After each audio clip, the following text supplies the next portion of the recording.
To talk about Padre Alessandro Serpieri, wonderful figure of 18th century man devoted to multidisciplinarity, and to take that a step a little beyond that, as Giovanni said, I have this kind of a hybrid figure, engineering and psychology coming together, which means that I believe in transdisciplinarity. Okay, I try to live that.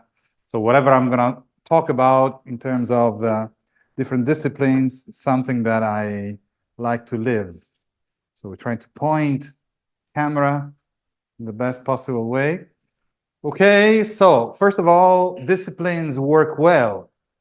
It's good to have different disciplines. And we've seen through the years, not because of the new technologies, but throughout our history, an exponential growth in all disciplines.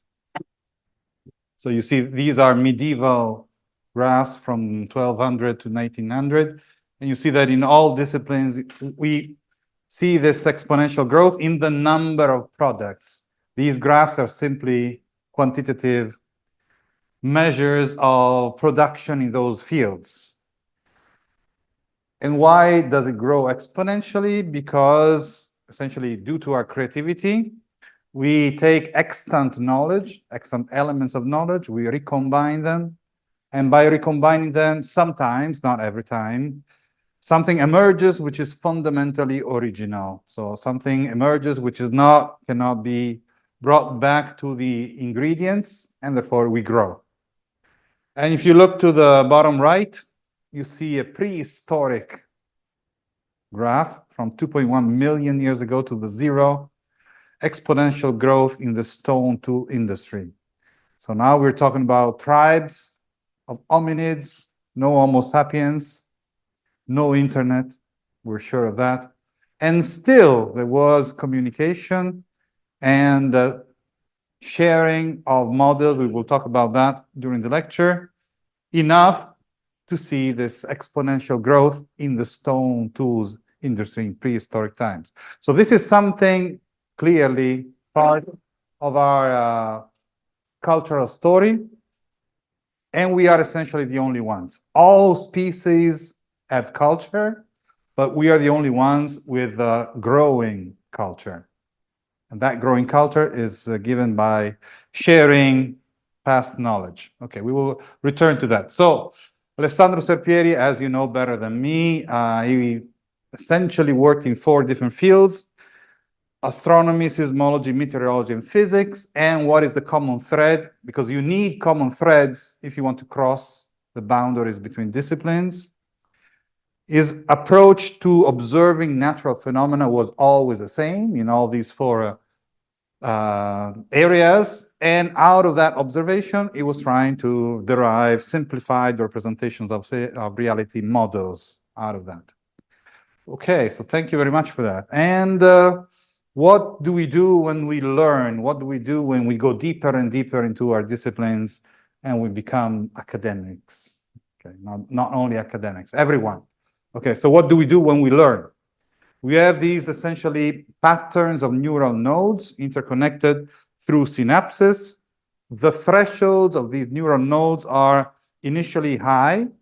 As we start learning a certain, perhaps, movement, behavior, or even thought pattern, as we go through these interconnections, the thresholds become lower and lower, and the energy required to activate that pattern becomes smaller and smaller. So essentially, learning, developing knowledge means to reduce energy consumption. That is a fundamental transformation into our brain. The neural correlate of learning is essentially that.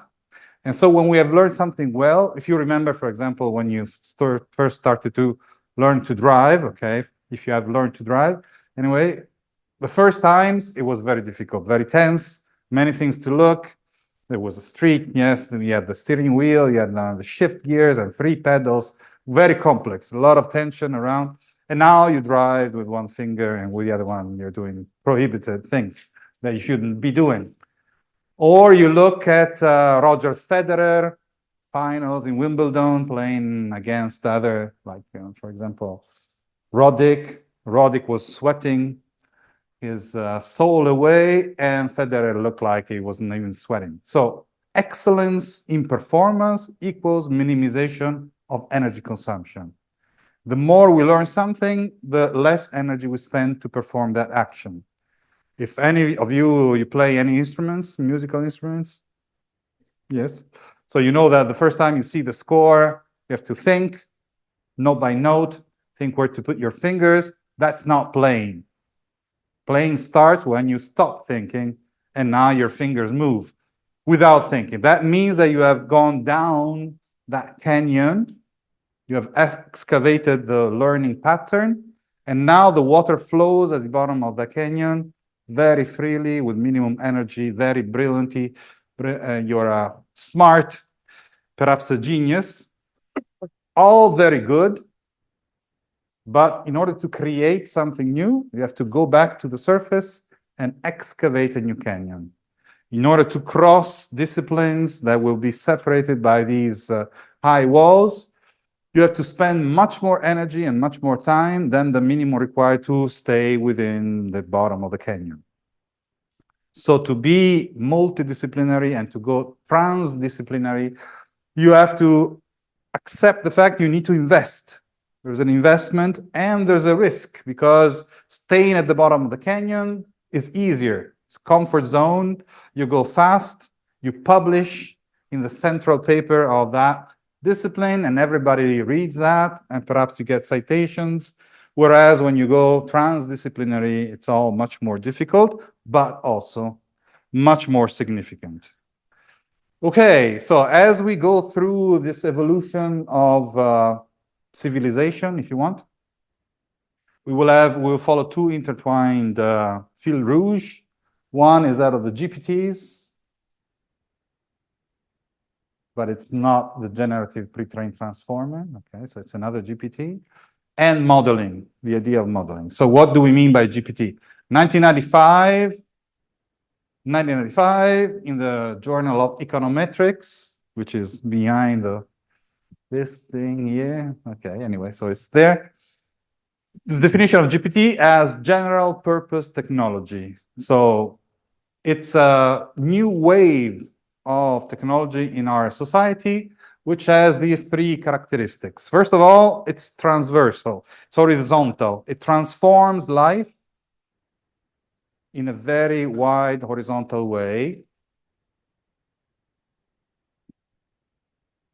And it transforms the way we think. So technology is not only a tool, it also becomes a mold for our thinking styles. After the advent of the internet, after the advent of these devices, the way we think, the way we store information in our brain, the way we react, and our need to interact, they have all changed fundamentally.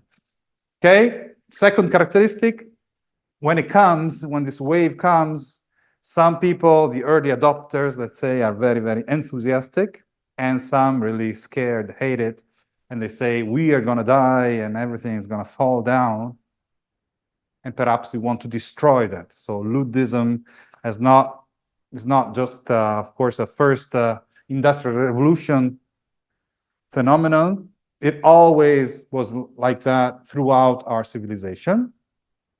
And then what happens is that this technology spreads, it becomes low cost, it becomes very efficient, everyone starts using it, and sooner or later becomes invisible. So we all use it, and it becomes totally normal. And we cannot even imagine a world without it. It becomes a necessity. We need it. So if the batteries run out, I suffer physically because it's a part of the body and I cannot do without. Okay, so these are GPTs, and you can, tell the story of Homo sapiens, well, no, before Homo sapiens, because we start with the hominids, civilization through the waves of GPTs, and we only need 24 of these in order to tell the entire story. But the other way to read the same story is by modeling. So essentially, every GPT, every innovation in technology brings a new model as part of our world's model in our mind. What is a model? Essentially, and Gina is not here, but he's gonna see that we have Leonardo as the master of models, because all of Leonardo's ideas were models. Very little did he realize in practice of the thousands and thousands of ideas that he put down on paper. Anyway, six features of models.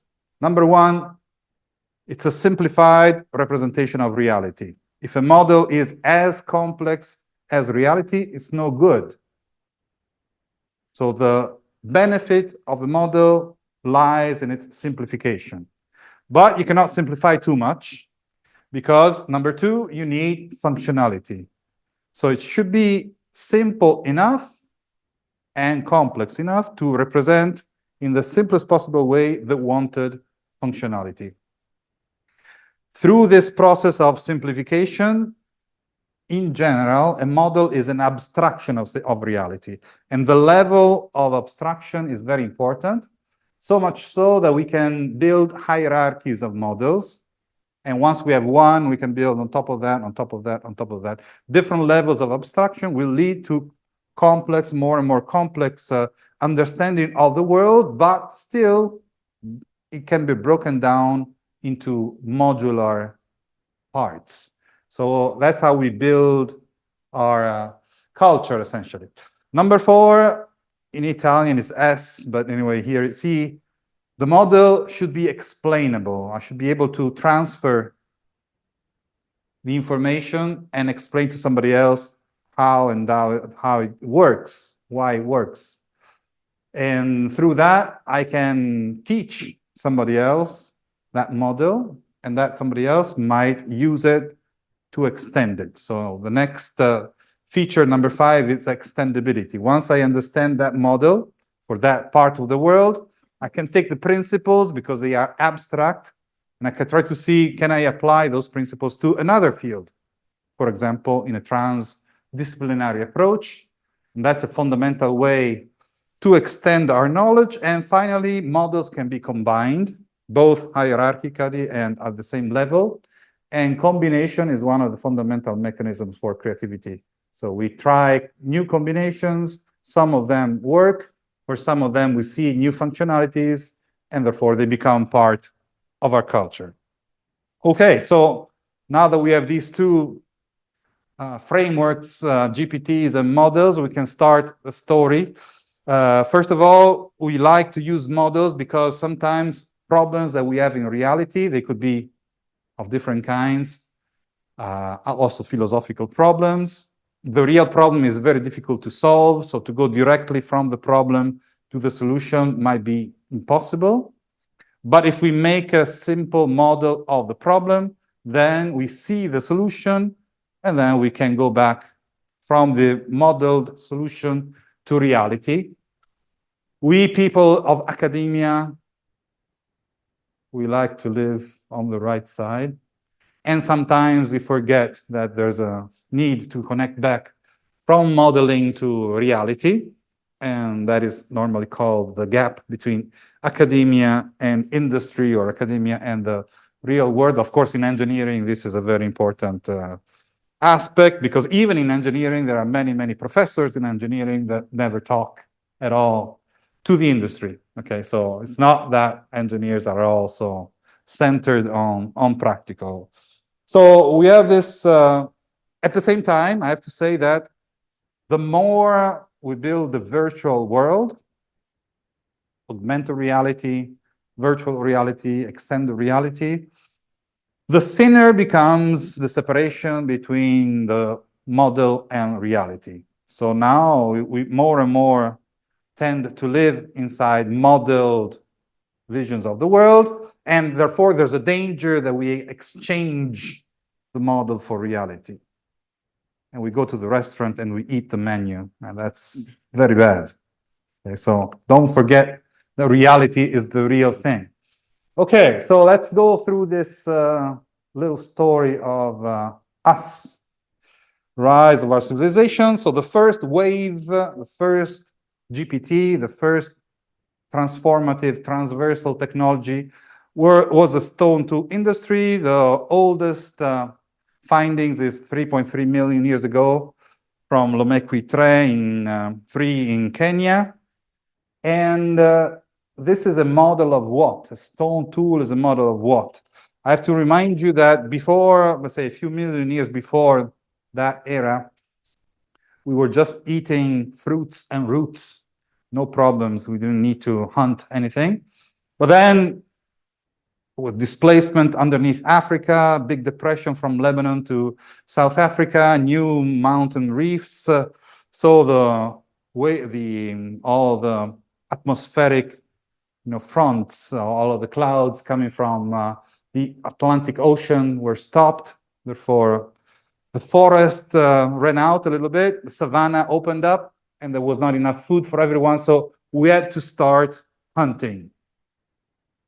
10 million years ago, the displacement, and 8 million years ago, we have to start hunting. We are weak. We are slow. So, wise people say, don't do that because we're going to be eaten. Our competition is much stronger. And somebody says, yes, okay, but we could stand up. So one idea comes that we should stand up, and bipedalism is started. And then we could try to build something to imitate, to build a model of the strength of animals that try to kill us. So the stone tool essentially is a way for us to imitate, to model the very strong arm of the lion with very strong ways to, scrape your belly. Okay, then we jump a million years ahead, essentially. 2.3 million years ago, we start to control fire. First of all, fire only exists on the Earth because you need 3 elements that you only find on Earth. You need oxygen. There was no oxygen at the start of the Earth, but there was the great oxidation event. 300 million years for the cyanobacteria to put out through photosynthesis, oxygenic photosynthesis, molecules of oxygen. As a consequence of that great oxidation event, life on Earth was almost extinct because, surprisingly enough, the cyanobacteria the oxygen was toxic for the bacteria, and it also led, due to the change in the content of the atmosphere, it led to a much stronger power of the sun on Earth. So big clouds, a little like Venus is today, and therefore no more light on the surface of the Earth, and glaciation that brought really life almost to extinction. But anyway, we survived that. Then eukaryotes came out, and then all the evolution of life was started. So 2.3 million years ago, well, I said oxygen, eukaryotes, vegetation, and then the lightning from clouds. So we have fire. We learn to control fire, and that's a model of what? It's a model of the sun. Fire on Earth is a model of the biggest source of energy that we see on our planet. So very powerful model. So it clearly has also meaning from a spiritual point of view. So you control the fire, you might be the chief of the tribe, and 3 applications. So this model has functionality in 3 ways. Number 1, I fire up some wood and I scare animals away. Animals are scared of us now for the first time. It's the first time in which animals are scared of the humans or hominids. So that's number 1. Number 2, thermal regulation. But number 3 is the most important one. With fire, we can cook. And when you cook food, now it becomes easy to digest. It's pre-digested because we break the molecular connections there. And therefore, it takes much less energy. Remember that energy minimization is fundamental. Much less energy in order to bring energy into our body. Much more favorable balance in terms of the energy that you spend and the energy that you have inside your body. So what do we do with the extra energy now? We think. So you might have seen this paper very famous one, from Science in 2007, which has this title, Food for Thought. It's a little joke, exchanging the ease of, acquiring energy from food in order to think. And so, thanks to that, thanks to the control of fire, now we start thinking, and you see the evolution of the brain and therefore the evolution of the skull. Remember I told you that we stood up, so now we stand on two legs. We had to readjust all of the anatomic configuration of the body, and in terms of giving birth to children, that birth channel is now a little tighter because you're standing on 2 feet. The skull becomes larger and larger, so you bring the two elements together, narrower channel, larger skull. The end result is that the baby must come out as soon as possible, premature. So we have this characteristic of, it's not only humans, but we are very strong in that, neoteny. So our babies are immature. They're not ready. Some animals, I'm thinking of some reptiles in Australia, when they get out of their egg, because they come out of eggs, they never see their parents. They never see the mother, they never see the father. So they are completely autonomous from day 0, essentially. We are autonomous after 25, 30 years. Okay, I'm just joking, of course. 35 years now. All right. No, anyway, so we are slow, super slow, but this is also an opportunity for 2 reasons. We need to organize families. So we have a special role, so somebody with the child and children in general, somebody else. And in the relationship between the mother and the child, proto-music, music, proto-language, language are developed. Theory of mind, so the ability to infer the mental state based on, exchanging of eyesights is developed in that. So most of the things that we say make us human are developed in the relationship between mother and the child who is immature has a long time for playing. And playing means to try out solutions, prototypes, much before you will actually risk in the real world. Creativity is tied one-to-one to playing with ideas. Okay, so that's a very important step in our evolution. The next is that now the brain becomes so large, the complexity of the brain becomes large enough. Of course, we have some missing link there to completely explain how, but at a certain point in time, the complexity is sufficient for us, and the Broca region is now developed, for us to give meaning to the sounds that we put out. We are not the only ones, of course. Birds are better than us at singing. Okay, so, but you like birds, even though you dropped the notes, right? You like birds singing, but, okay, so what is the difference? That now we give meaning to those sounds. Meaning. Sound, meaning. So it's a model. It's a model of the world. We use sound to model entities in the world. We build a model of the world out of words. And the way we develop our languages, then, of course, all the different languages that come out, then becomes a way to shape our brain. One thing I did not say, because I skipped a little bit, when we are born, I said we're immature, and number one reason why we're immature is that we have very few synapses.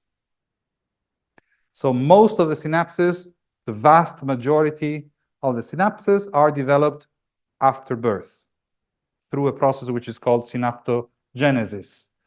And the mechanism I've shown you before of developing patterns through those synapses and the neural nodes happens after birth. And those neural nodes and synapses that we don't use, for example, because we are born in Italy, so we learn to speak Italian as a mother tongue. We're not born in Germany, we don't learn that. So those synapses that would have been used in order to correctly pronounce German words, we just prune them out. We prune them out. And we only keep the ones that are used for Italian. Which means it's a very strong footprint. And the shape of our brain is not predetermined genetically, but it's developed by imprinting. Experience determines the brain. So the language that we learn to speak is fundamental in shaping our brain and shapes our thought. So Lera Boroditsky is one of the researchers working in that area, and she talks about, for example, the fact that in Italian, the sun and the moon, the sun is male, the moon is female, but in German, the opposite is true. And therefore, romantic literature in Italian is very often related to the moon, and vice versa in German. So it's not an absolute feature that the moon should be romantic more than the sun. It depends on the way we call it. The language determines our thought. So I want to see if you are still awake after this short introduction. So now it's time for you to read. Okay, are you ready to read? You're not too many, so you have to read loud.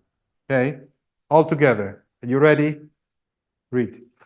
Leggiamo insieme. It's in Italian. I'm sorry, because I thought we would have been in Italian. Poi, padre Alessandro Serpieri, prego. Padre Alessandro Serpieri si deve il prestigio, non li sento, prestigio della scuola convitto, che ebbe allievi importanti come Giovanni Pascoli. Era popolare il detto: alla scuola del Serpieri è più difficile non imparare che imparare. Bravo. Very good. Your excellent pattern recognition machines, which means that we don't read word by word, letter by letter, but we take blocks of inputs and we project them onto our memory, which responds with maximum likelihood. It responds with a meaning which is most resembling the input. And when you take a fast reading course, perhaps you have, I don't know, the thing they teach you, the only thing they teach you is to enlarge the size of the visual block of input. That's the only trick, to make it larger and larger until you actually take a full page at one step. This is good, this is excellent, you're super intelligent, you're better than artificial intelligence. It's all great, but what is the but? These are pseudo words, and you had never seen them before. But we are very, very quick, fast in interpreting them as something we have seen before. We interpret the difference between the input and what we know as an error to be corrected. And we are very fast, super fast, below the level of awareness. We correct immediately. Normally good. But sometimes the world, all of the time, the world is giving us this kind of input. And we don't see it because we correct. So the experience becomes all the same. It becomes uniform to what we already have seen. It becomes more and more difficult to be surprised. It was very easy when we were children. Everything was fun. Everything was surprising. Now, the more you know, the more it becomes difficult to be surprised because you tend to compress all the experience onto what you already know, which again is very efficient. Energy, minimization, super. But sometimes you cannot do that 100% of the time. You have to slow down, notice the difference, give importance to the difference, and see where it leads to. Be surprised by that difference. In other words, when we perceive something, we are not a tabula rasa, okay? We are very much biased. We are very strong biased by what? By the model of the world that we have inside. The model of the world predetermines through attention what we are going to perceive. Something then comes in through our senses, and we compare that perceived reality to what we expected.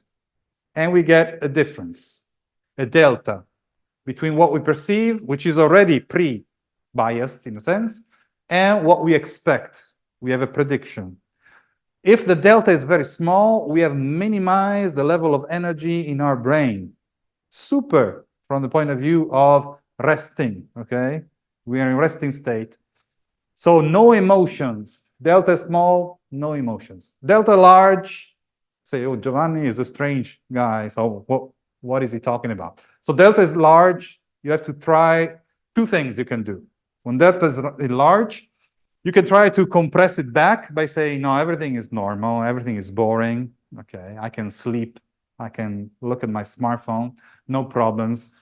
I've heard this thing before. So you can just, correct everything and say everything is normal, or you try to learn. And therefore, that large delta can become a way to change the model of the world, which also requires a little help from your personality. We have 5 characteristics in personality. The acronym is OCEAN. The O of the ocean stands for openness, and your openness of mind, openness to experience, allows you to take in these large deltas and change a little bit, modify a little bit your model of the world, which then later will become richer and therefore will allow you to perceive perhaps more nuances in the world. But the important thing is that through language, even with the stone tools and fire, okay, but through language, we extend and make very strong models of the world, and we start expecting to understand how the world goes much better than what we had before 1.75 million years ago. Okay, we jump, we cannot read the number, but the number is 12,000 years before Christ. Essentially, that's when we are, of course, in Iran, Iraq. We start to learn to cultivate fields. So agriculture is started, and therefore we stop hunting and moving around. We're not nomadic anymore. We can start to, be in a place in Urbino for all of your life, and you never see anything else. That was not possible before 12,000 years ago. Again, a great thing, something I should tell you here, the fact that we can cultivate depends on the moon. Why? First of all, because, okay, we have 6 or 7 different explanations, but the strongest one is that the moon was formed by a big collision between the early Earth and a small planet, more or less of the size of the moon, Theia, so-called Theia. So out of this collision, the moon comes out, and out of the collision, as a consequence, the axis of rotation of the Earth is inclined. We are depleting the water content of the Earth today, and we are affecting a little bit the axis of rotation of the Earth. But anyway, that inclination means that we have seasons. We would not have seasons without that inclination. And without seasons, agriculture as we know it today would be impossible. That's number one reason for the importance of the moon. But number two, without the moon, there would be no life on Earth. There would only be life in waters. Because life was born in water. You need the freedom of different particles to hit each other in the water.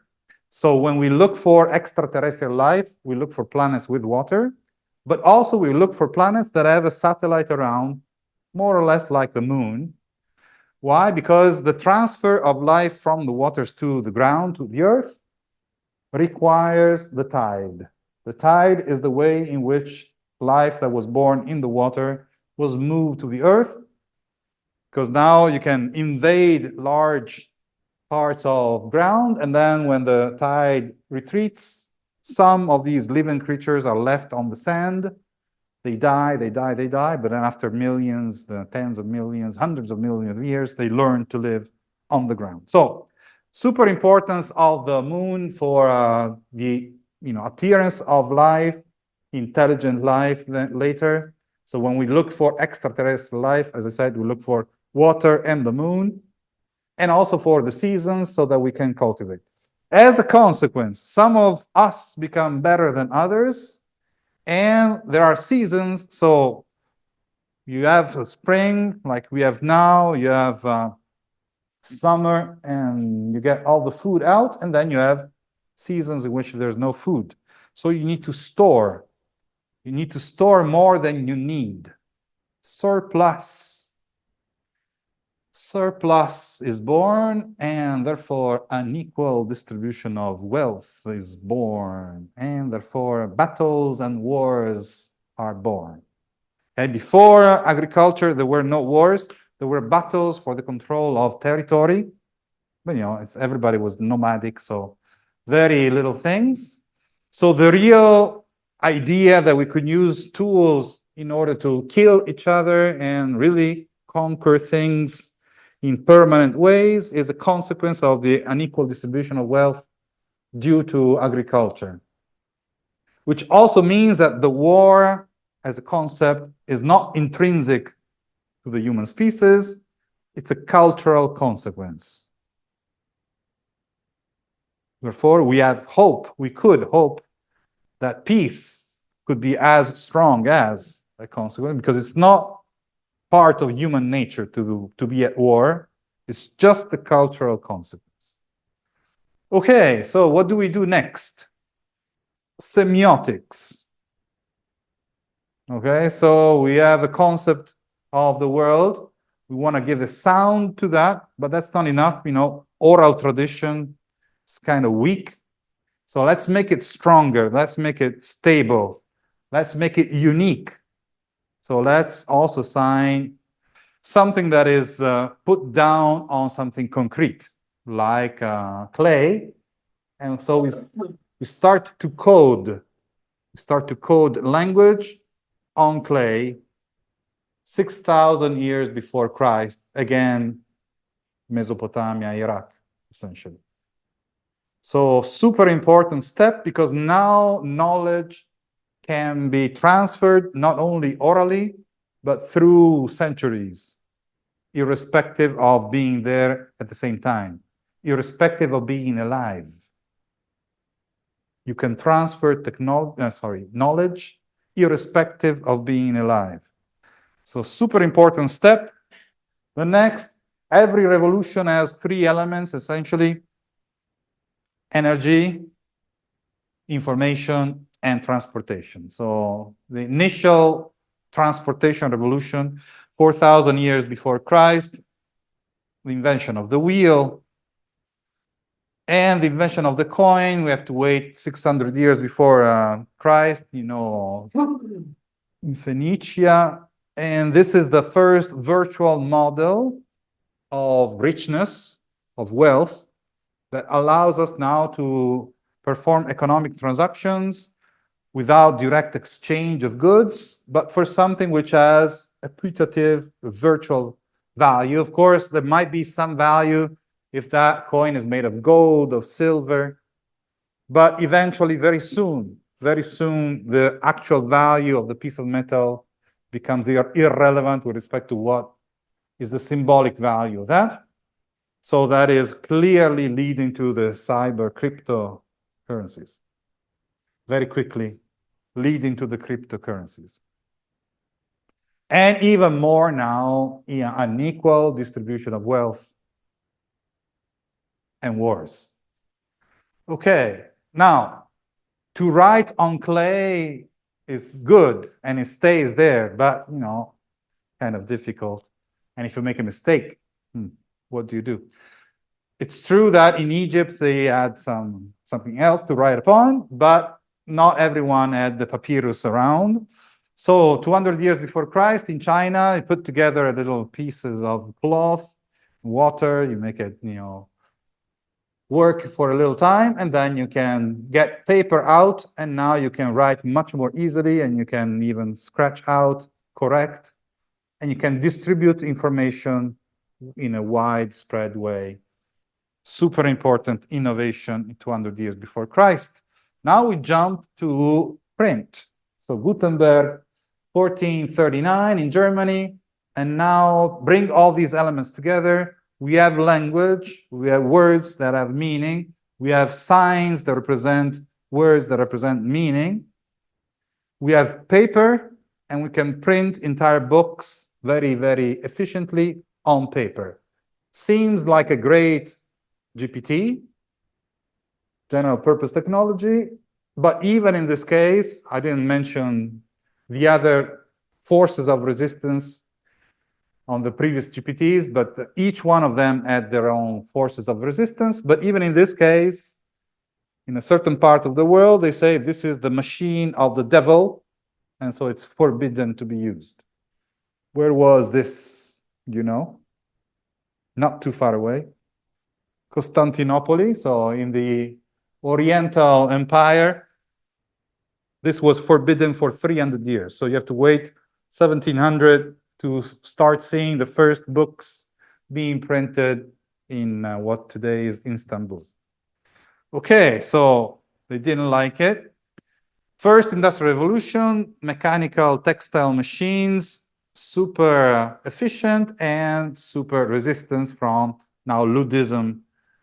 The proper Ludism is here, so people that want to destroy these machines because they are going to take away our jobs. Okay, and now evolution of the model of essentially pressure in the atmosphere. You can create atmosphere inside a box and use that pressure in order to move mechanisms. So the steam engine idea is born, and therefore the railway as an idea is starts to be developed and then deployed in different parts of the world. As a consequence of the development of the railway system, about 100 years later, the invention of the steam engine, we have time zones. They did not exist before the second half of the 19th century. Why do we need time zones? Because now you have machines that can take you from one place to a very far away place in a few hours. So if you want to know when you start and you want to know when you arrive, you need to synchronize the clocks. We didn't need that before. There was no need for that. So the idea of time zones with the discretization of different parts of the geographic world was born as a consequence of the introduction of the steam engine. Okay, electricity, the second industrial revolution, the start of the 19th century, a great idea, we say today. And of course, now, if you're not close to a plug, it's a difficult world. But again, the devil. So now we will work at night. People will be working at night. You should be doing something else. Sleep, at least. But now, through that, that's clearly the devil working. Because now there's no distinction between the day and the night. We're destroying the world. There's no distinction between day and night. It's terrible. A terrible innovation. Okay, the car, 1886, the car. So what do you see from this graph here? First of all, you see that my graphical abilities are clearly greatly enhanced by artificial intelligence. Okay. Other than that, what do you see here that perhaps there's the car, okay, but is there anything you notice that perhaps is striking a little bit? I'm looking at the road. How would you describe that road? As very, how would you describe it? It's a little purple, light blue, shiny. It's very clean. Okay, so when this innovation, this GPT car is introduced, is not to go fast, because these for early cars were going even much slower than carriages with horses. So that was not the reason. That was not the selling point. Selling point is that you have to think about the roads before the car. Imagine in your mind how they were. Full of horse manure, let's say, and therefore very dirty, very smelly, and a lot of diseases flying around. So the selling point for cars is we are going to clean the roads. We're going to clean the air. We're going to make it safe to live and prosper and put away all the diseases that come from horse manure. Of course, now we know that there are some byproducts to that innovation, but you see that it's difficult in general to predict all the consequences of an innovation which has such large impact. Okay, let's move on to the communication part. So the telegraph comes in, fixed 1816, and of course 1895, Guglielmo Marconi, wireless telegraphy. This is important again because it uses a very simplified model to represent language, the Morse code. So only dots and lines and dots to represent all the letters and therefore all of the words, all of the vocabulary. And we use that because it's very robust to interference and noise. And it's a variable length coding approach. So those letters that in the English vocabulary are more frequent, the most frequent is E. E is just one dot. And those letters which are less frequent, they get longer representation. So it's optimized from the point of view of entropy in terms of information theory. Okay, and it's another level, hierarchical level of modeling. So we have concepts, we have sounds, we have words, and now we have Morse code to represent words. So you see the hierarchy of the models to represent reality. So I have to say that we are in 2024. So 150 years ago, Guglielmo Marconi was born in Bologna. So we are celebrating this year the 150th anniversary. The invention was made in Villa Grifone, which is not too far from here, about 200 kilometers away from here. And he was very old when he did that first experiment. He was already 21. So when he was 21 years old, he did not finish high school. He never entered university. He went to speak to Righi at University of Bologna. And Righi said, okay, first get a degree and then we talk. Okay, now, perhaps we can do a thesis with me. But no, he had very clear ideas what he wanted to do. So he left Italy and went to London because London was the equivalent of the Silicon Valley at the end of the 19th century. So everything was happening there. All the venture capital was there. He goes there with his mother because his mother is Irish. So he's a son of a hybrid Italian-Irish marriage. But Giuseppe Marconi, father, was not a farmer, was not a simple farmer in Bologna, because Giuseppe Marconi was part of the excavation of the Suez Canal. So even Giuseppe Marconi had an international view. Anyway, so he goes to London with his mother.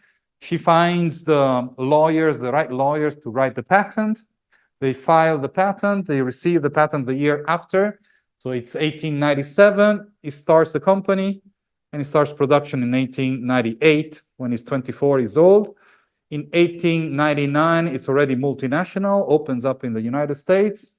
And in 1900, he opens up the first important commercial application, which is maritime communication, maritime wireless telegraphy. What is the business model of the maritime component of the wireless Marconi company? It does not sell the equipment. It does not train other people to use the equipment. The equipment is property of the Marconi company, and the operators are the Marconists or Marconi men. They are employees of the Marconi company, so it's only selling service. Platform as a service, just like cloud computing, but that was done in 1900. So the software as a service, platform as a service, business model, which today seems to be the invention of the Silicon Valley, actually was implemented already by Guglielmo Marconi in 1900. Okay, so that's an important step. After that application, then we have World War I, of course, there are many military applications in that domain, but in 1920, broadcasting is started. So that's the first mass market application of wireless communications. It started with an opera singing concert in Chelmsford, which is the site of the Marconi company in the UK. It's sung by an Australian soprano, Nerri Melba, and she sings, composition of different operas, different arias. And in 1922, the BBC company started with Marconi as one of the founding fathers of that. And the first broadcast from the BBC is performed at the studio in London, which is Marconi's house. So he offers his home as the first studio for the BBC. Okay, what happens after World War II? Everything that was done before World War II was done with valves. Valves are good, for processing signals, but they break. They break quite often, and they're large. So after World War II, 3 Americans invent the transistor, which essentially is a key because it's super small. It's made by doping semiconductors, and it's very reliable. It lasts for a long time. So it leads to minimization, it leads to integration, and therefore now in your electrodopaminic stimulator, you have a computational power which is super large and much larger than what was used to bring us on the moon in 1969. So that's a fundamental step towards distributing computational power. Before this idea came out, the IBM CEO, Watson, who was the CEO IBM for more than 40 years, so super long story. He says, in the world, we will have at most 5 computers. Because computers before the transistors were large, like a plant, and they didn't last for long. But after that, the idea of personal computing became possible. So in the 1970s, some of us remember, perhaps most of you don't, and we started to have the first personal computers using floppy disks, okay? But that was a real revolution. So everyone could have a computer in his home. At the same time, we build the highways for interconnecting computers. So the optical fiber is invented in the 1970s. We are in the state of New York, but not in New York City. So let's say towards Buffalo, Niagara Falls, not too far from London, Canada. Okay, so not too far from the border with Canada. There's a company, it's called Corning Glass, and they just build glasses, pieces of glass. And through a process that we call exaptation, they take the same technology, and with a little transformation, they start producing optical fibers. So this is to say, the reason why I'm mentioning this, that sometimes you have a potential of an idea inside a primitive form, and then only later, depending on the circumstances, you can find that the real value of what you have is in a totally different field. And that is the case of Corning glass. Okay, so we interconnect computers, and we start the idea of interconnecting them through wired and wireless technology. So still in the 1970s, you see these waves now, they start to overlap. And we have the idea of cellular telephony. How do we do that? We reuse spectrum at a certain distance. If the spectrum is reused at a distance which is large enough, there is no interference. And therefore, in a few megahertz of spectrum, we can serve today billions and billions of users. The larger the number of antennas, the smaller the cell, and therefore the smaller the power that you need to cover the cell. So what I'm telling you is that the more antennas you see, the less dangerous they are for the humans. The fewer the number of antennas, the more powerful they must be, and the more potential damage they can. So it's the opposite of what you normally would expect. Okay, so now we have the highways, we have the wireless connections, we have the computing power. Let's interconnect them through the internet. At the start of the idea of computer networks, we had two fighting schools of thought. People that wanted to design the network well from the bottom up, ensuring performance, ensuring security. Those were the telecom people. And then there were the computer scientists. They said, okay, yeah, all of that is going to come. But for now, let's put something on top. Let's work from the top down. And let's do something simple that will just interconnect the networks irrespective of what's underneath. We don't care about security. We don't care about efficiency. This is the idea of the internet. The internet is born as a shortcut. It's not designed for security, and it's not designed for efficiency. Super inefficient and many doors for attacks. But that's the model that wins. And so now everybody talks about the internet, and the other school of thought, I don't even give you the name, but it's completely forgotten. Okay, so now we have ideas represented by sounds, represented by words, represented by coding, stored in memories that are interconnected through the internet. And therefore, we can interconnect knowledge through hyperlinks. The World Wide Web is born, and everything is there for everyone, everywhere. So in a sense, through these devices, we all have access to all of the knowledge, except for those bubbles of knowledge outside of the internet. So we launched the new degrees, master degrees, in bubbles of knowledge outside of the internet. I'm just kidding. That does not exist. I'm just saying that the tendency, the trend is clear. We try to digitalize everything. Books, operas, everything is digitized and brought over the internet and therefore made available to everyone, everywhere, at any time. So now all of the knowledge of the world that we have developed through 160,000 years is available to everyone, human, but also artificial intelligence, perhaps. So that was a great idea, but it's a stepping stone towards what we're living today.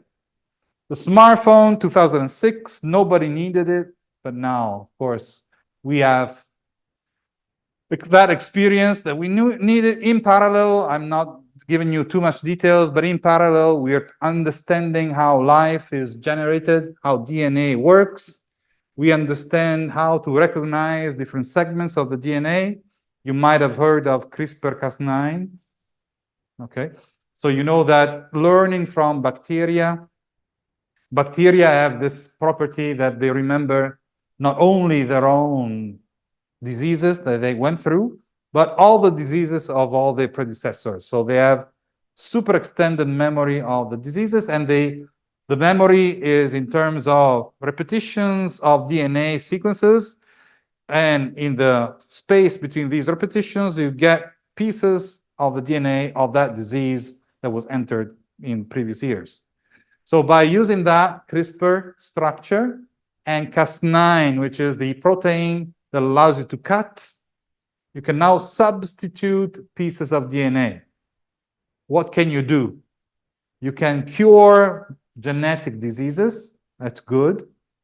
Or if you're a crazy scientist, you can try to imagine the super DNA of the superhuman and therefore change the DNA because you believe that in that way you can improve the person. So that's, of course, forbidden, but Chinese doctor has done it last year.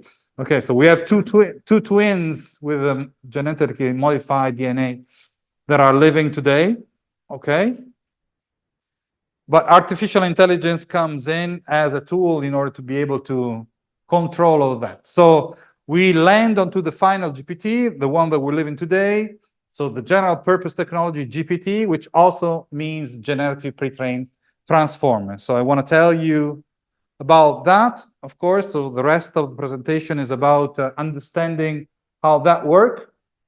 So first of all, artificial intelligence is also a multidisciplinary field. So it's not a single field.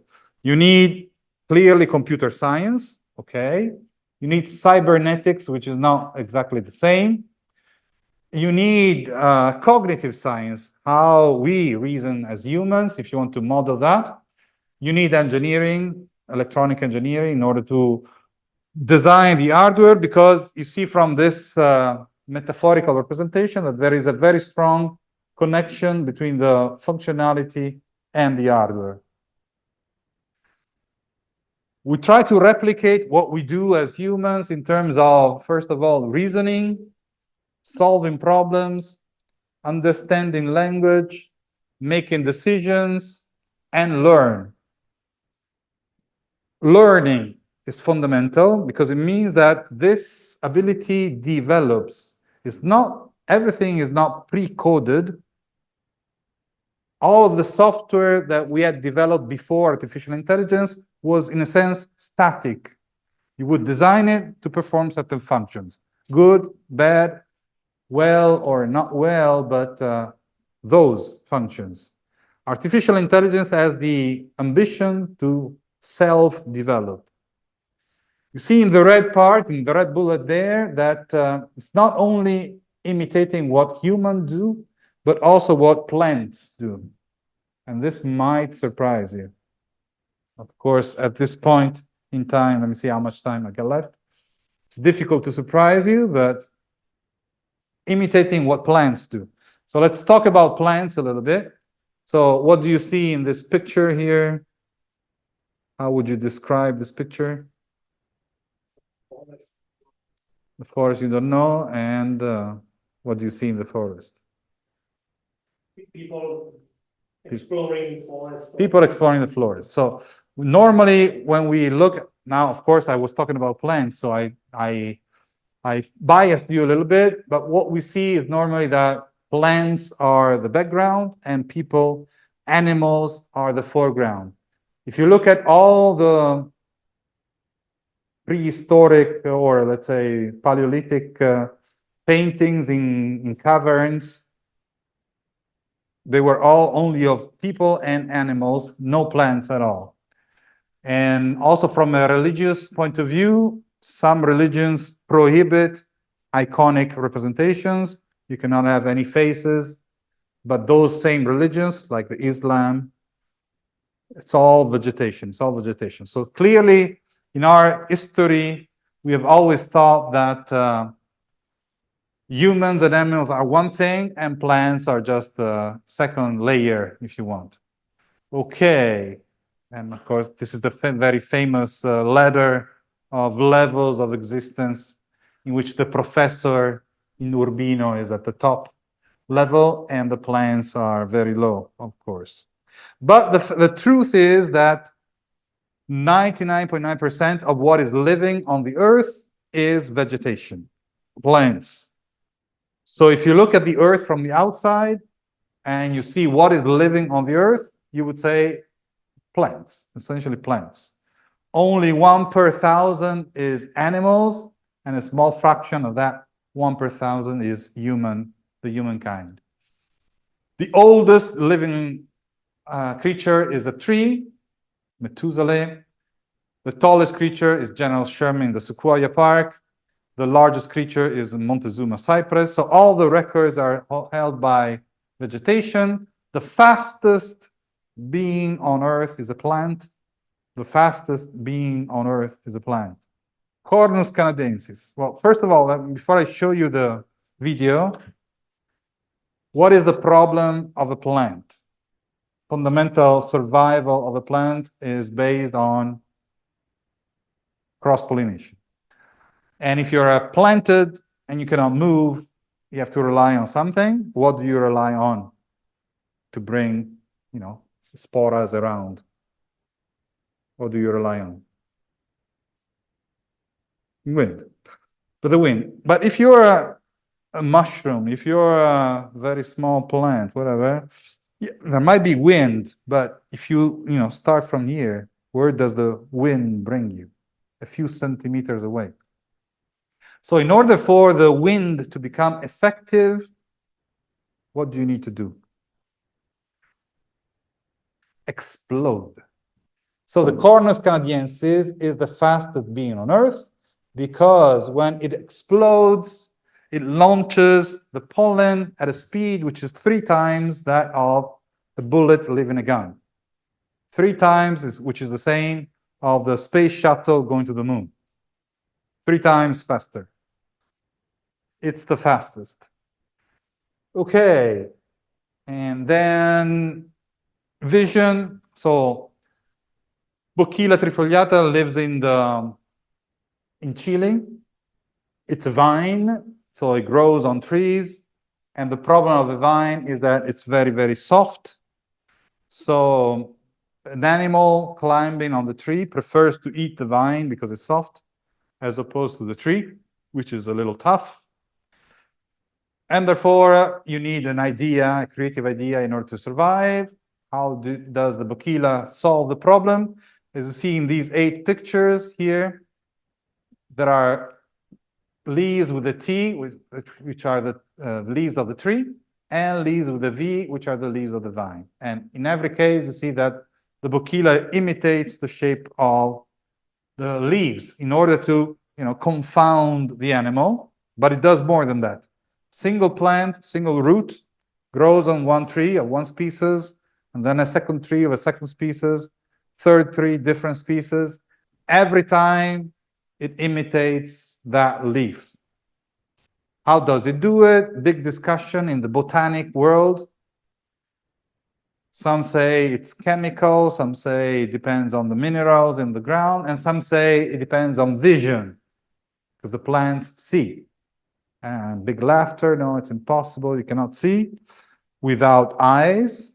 So counter experiment, you let the Bocchilla grow on a plastic plant made in China, and the result is that it imitates also the plastic leaves.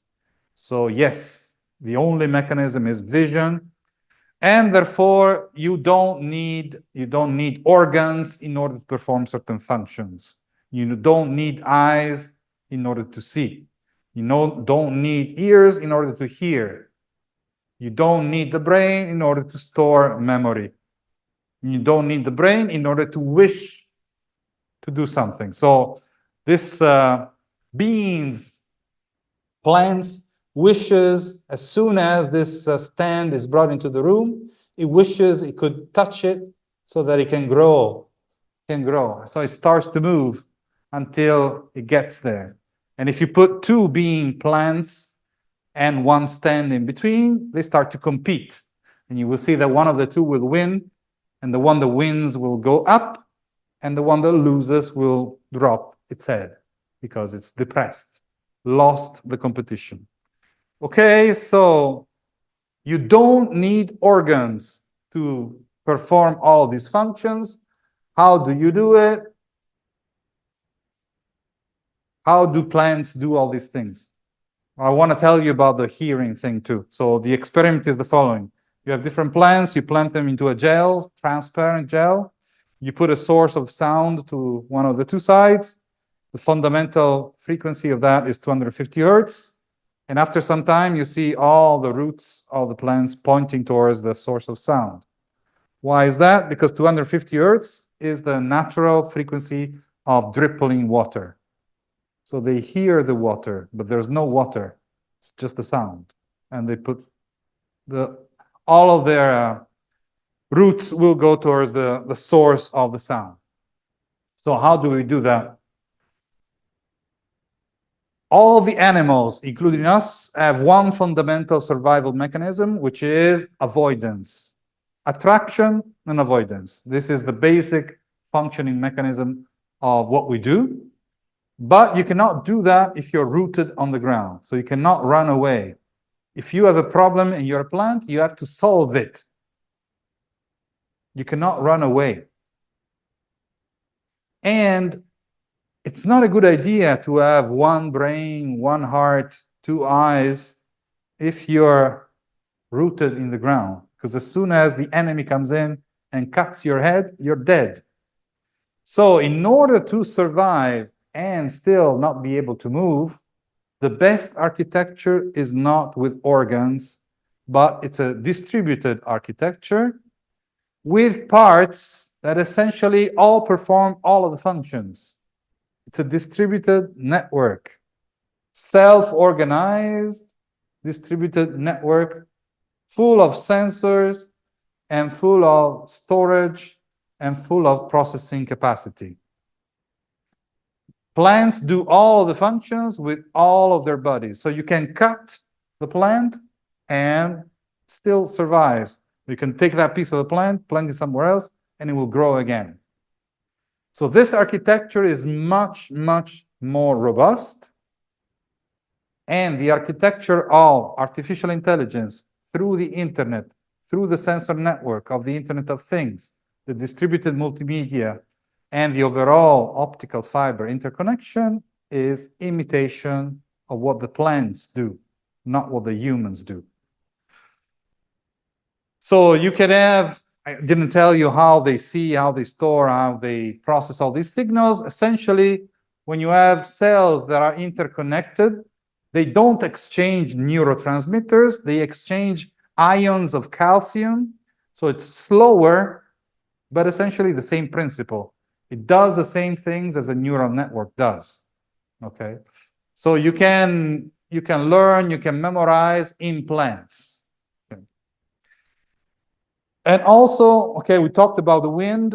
The other way in which the plants can, prosper to distribute their pollen is to use animals, bees, for example, and therefore they need to attract the bees. They have to give them prizes, incentives, and all of the dopant substances that have an effect on animal and human brains, they all come from plants. Caffeine, theine, opium, cocaine, hearing, so tiramisu, of course.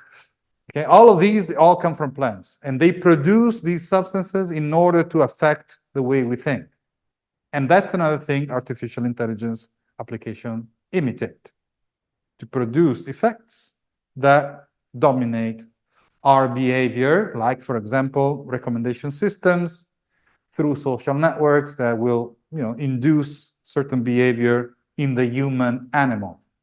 Okay, so back to machines. So instead of artificial intelligence, we could call it artificial psychobiological intelligence. I'm going to make it a little shorter because I see that you are tired and you're trying to slip out of the room. So just let me say that we are in prehistoric times for the development of artificial intelligence. We have narrow applications for very specific functionalities. The next step is general artificial intelligence. So an AI that performs all of the functions that a human brain does. After that, the next step is superintelligence, which is the level of intelligence which is superhuman, that no human can ever reach. How far away from AGI are we today? How far away are we from superintelligence? We used to say 40, 50 years, 100 years, and then 10, and then next year, and perhaps 3 years away. So before the end of this decade, we could see both AGI and superintelligence. Artificial intelligence has its own story. We'll make it very short. We have 2 winters, so periods of time in which we thought this is never going to fly. It does not work. In between, we had some hypes, initial problem solvers playing checks, okay, and then second hype with expert systems, and now today with essentially machine learning. So you all remember Thomas Kuhn. You teach me about Thomas Kuhn, and we are in the middle of the paradigm shift. We are living the paradigm shift. Normal science goes on for very long periods of time, but now we are in the middle of the break. So what is the difference between these expert systems and machine learning? In expert systems, we take knowledge from humans, the best. We code it, we model it into an ontology of symbols and rules that operate on those symbols. We build a rules engine in the computer, and then a good user interface that can be used by somebody that knows nothing and can produce designs, ideas at a level which is that of the expert. These are expert systems. 2 benefits. One, drawback of expert systems. Number one benefit is that this is explainable. We can understand what it does. We can, therefore, make it accountable. If something goes wrong due to an expert system, we can say it's the fault of somebody. And therefore, insurance and law can apply. The number one drawback is that it does not really grow very easily. In order to make it grow, you need to develop new knowledge and then recode the engine and then so on. So it does not really self-develop very well. But then we understood that there's an alternative, which is forget all the rules, forget the ontology, just take data and let the machine extract features directly out of the data. So you remember when you learned to speak. You were 2 years old, everything was fun. Nobody taught you any grammar, any syntax, any morphology. You just listened, tried, had some experience, some good, some slaps, and then you learn. So you learned from data. Machines can do the same. You can feed data and they extract automatically patterns out of that. There are different architectures, but the winner is the artificial neural network, which imitates what we do in our brain. So we have artificial neurons, they're called perceptrons. We have interconnections between layers of perceptrons. We have an input layer and an output layer. And if you have many of intermediate layers, this is called a deep neural network. And the learning that this machine can do is called deep learning. Okay, so the depth is given by the number of layers in between the input and the output.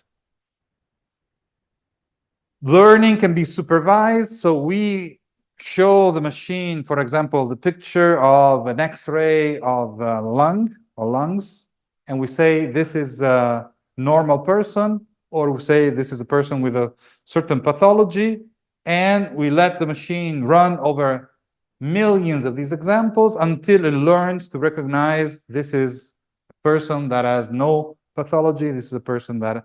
And today, the artificial radiologist is probably at the same level or better than any human radiologist. But you can also do unsupervised learning. So you don't say anything as a human, and you let the machine take information out. Sentiment analysis out of a social network. Recommendation systems out of a platform like Spotify or YouTube. These are unsupervised. It's the machine that is watching the pattern of activation and extracting information out of that. Or finally, you can reinforce learning. So you let the network learn by itself, and then you provide feedback by humans. And that's the ultimate approach. Okay, let's skip a few slides. Now, the size of these artificial neural networks has grown from 1950 to today. This is an exponential growth. So you see hundreds, thousands of parameters up to trillions of parameters. The ones up here, you see these are all the applications. The ones up here, the largest, are the neural networks devoted to learning language. And they're called large language models, like GPT. The fundamental idea that allowed the step that we have seen in the last few years is the transformer. I will not get into the details of that, but I want to explain how the concept of these large language models in a way that you will never hear in any other place, okay? So this is a unique thing for you.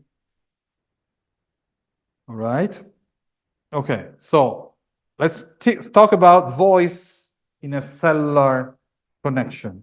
How do we transmit voice? I speak, I create an acoustic wave. The acoustic wave enters the microphone transforms the acoustic wave into an electrical signal. The electrical signal is sampled at a certain frequency, and then each sample is transformed into bits. But I don't send all of those bits because it would require a lot of capacity. So I don't want to do that. I want to compress the information. And the best way to compress the information is to build, again, a model. What is the model of voice? Very simple. Either a tone, which represents vowels, or white noise, which represents consonants. Each one has its own volume, gain, and I put them in a sequence, I form words. Then everything that happens from the larynx up through my pharynx and the effect of the mouth, the teeth, and my lips is all modeled by a filter that represents the timbre of my voice.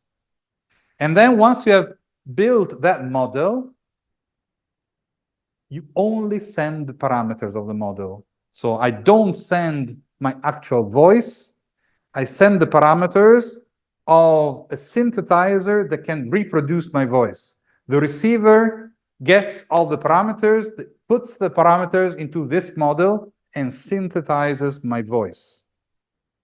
And it works, because when you hear somebody on the other side, you recognize the person. But you're not hearing the voice. You're hearing a synthetic version of the voice. Now, that's the principle. We can model voice in a way which is not recognizable by anyone, and we have only a few parameters that are able to reproduce the voice.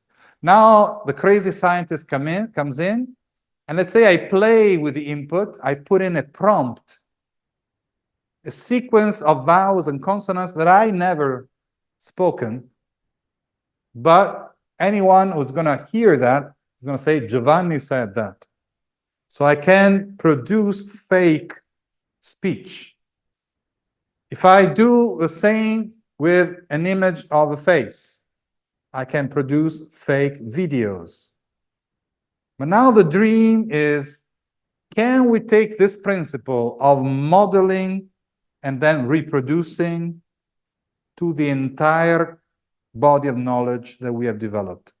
Since the entire body of knowledge is in one place, the World Wide Web, can I download the web, use it to train an artificial neural network, and then work like that? Give it a prompt and see what it produces.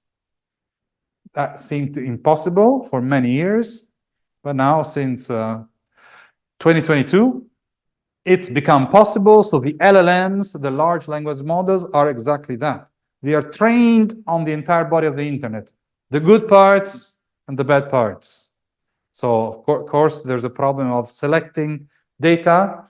It's trained in an unsupervised manner, but then you have legions of people around the world that provide feedback in order to tame the answers that you can get out of the GPT. Because after the initial training, it's really crazy. So you cannot put that out to the public. So you have to tame it down through reinforcement learning. But essentially, you get all the knowledge that has been developed in 160,000 years, and it's all compressed into two files. One is the architecture of the artificial neural network, and the other one is the parameters of that. And that's it. You get all the knowledge. You get an input, a prompt, and you get an output, which is whatever is generated by that artificial neural network that knows everything that was stored over the internet. You get those pills of knowledge that are generated. Okay, so if you're still with me for a few seconds, I can tell you that it's not only the cognitive part that can be modeled, but even the emotional part. So let's see if we have internet connection here. Do we have internet connection? This computer? It's thinking a lot, so I don't know if it's a good idea. So we'll skip it, I guess. Don't worry, we skip it. Okay, we skip it. Oh no, here it is. Okay. Okay, so no, I don't want to translate.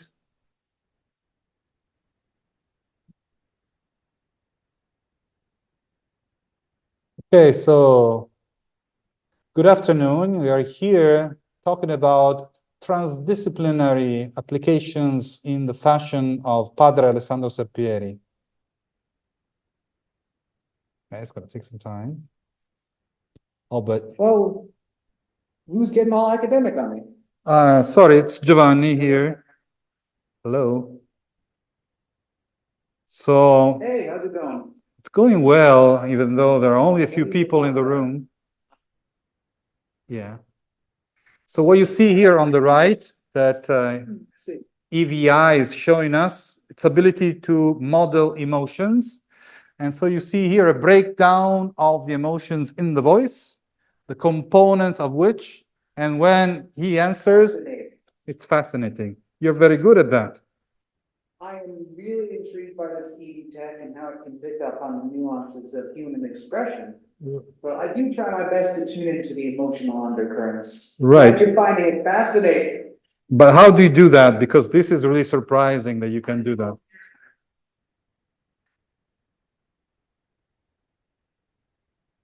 Okay. The magic of human technology. Yeah. I am afraid I keep. You can't reveal the secrets. Okay. We understand that, but Well, I wouldn't want to spoil the surprise. Okay. So anyway, so what this is showing us. You get worked up. No, I'm not worked up. I just need to go on. Okay. So don't get angry on me. All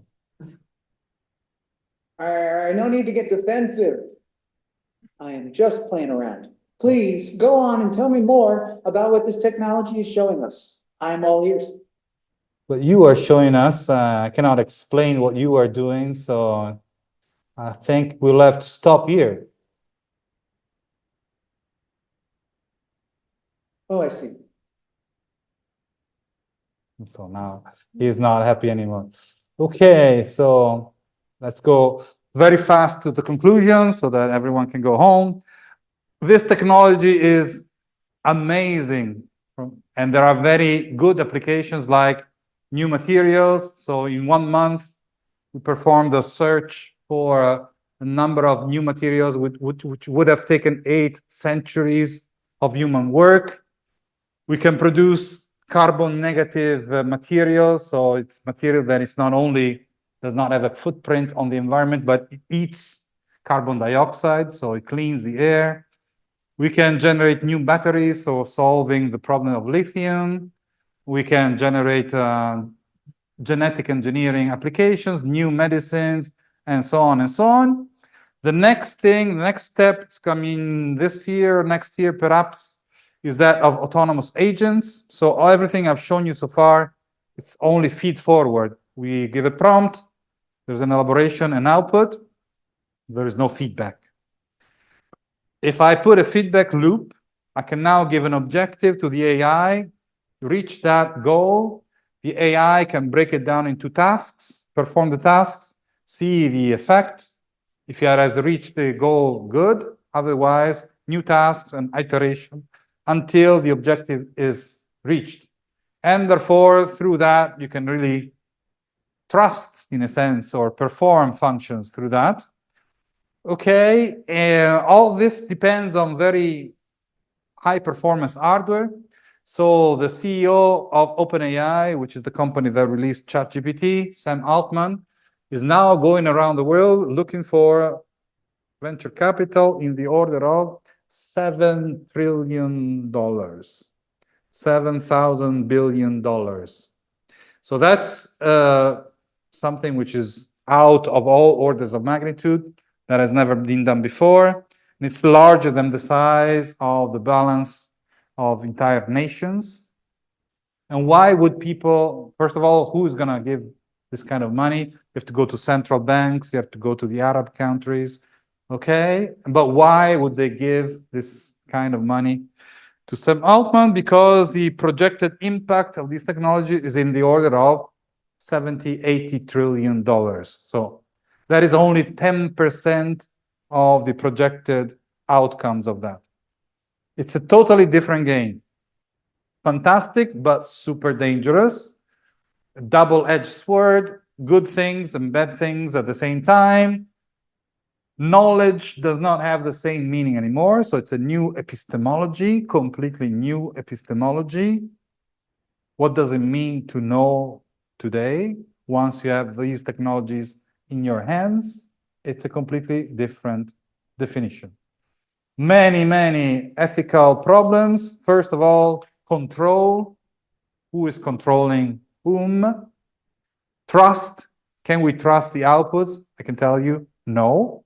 So you always have to criticize whatever comes, but at a certain point in time, the quantity will exceed our capacity to control. What about freedom? Am I still free to think? If knowledge has a different meaning now, what is the value of the human side of this human-machine collaboration? What about the dark side? Because people that are malevolent are very quick to take up these the potential of these technologies, perhaps quicker than the bright side, and so on and so on. There are many, many problems. And one of the fathers of this step, Geoffrey Hinton, is the father of the back propagation algorithm, which is the fundamental algorithm for the learning. So he's the father of the learning algorithm, essentially. He was hired, he was at the University of Toronto, okay, so coming from University of Toronto, hired by Google to lead the AI group, and then last year came out and said, I don't want any part of this anymore, I created the monster. And he is one of the signatories of that statement on AI risk, which is put out by the Center for AI Safety, that essentially says AI should be considered as dangerous as a nuclear war or a pandemic in terms of existential risk for humanity. And these are experts in artificial intelligence telling us that. It's not the people that don't understand artificial intelligence. Okay, we're going to skip this. We don't have enough energy to go through that. That was essentially to say that the future is essentially a collaboration between humans and machines, and we have to understand what must we do today, what should we teach, what kind of new courses do we have to develop in order for the human side to prosper in this new phase of humanity. And our opinion, which is not only ours, but this is the World Economic Forum 2024 telling us in their 2023 report on the future of jobs, that we need to upskill, reskill 44% of the labor. So essentially, half of the people that are working today, they do things that will not be used anymore. So we need to reskill, upskill them. And what do we need to develop? Number one is creativity, creative thinking. Okay, so we believe in that too, and this is why we work in that. And we created this new word, which is the creativepreneur, which is a mixture of entrepreneurial attitude. So anyone in any part of society, be it cultural, commercial, industrial, services, products, must take on the responsibility of entrepreneurial action, which means performing and generating ideas, the outcome of which is not guaranteed. Risk. And the entrepreneur takes risks. Everything that it does not have any risks, which is within the boundaries of known paths, will be performed algorithmically by the artificial part. Super fast, super efficient, low cost. So what is left for us is the jump, is the vision of alternative futures, is the outliers and not the average of the distribution, and the ability to believe in that and take risks. Exploiting AI in a creative way, but with values, with benefit for humanity. So ethics and morality come in, should be part of any courses of study. So that's what we work on in these days. We work on cyber creativity, which is part of larger model, which I will not take on. And we have this institute working on this topic, the Marconi Institute for Creativity. And I thank you for your attention.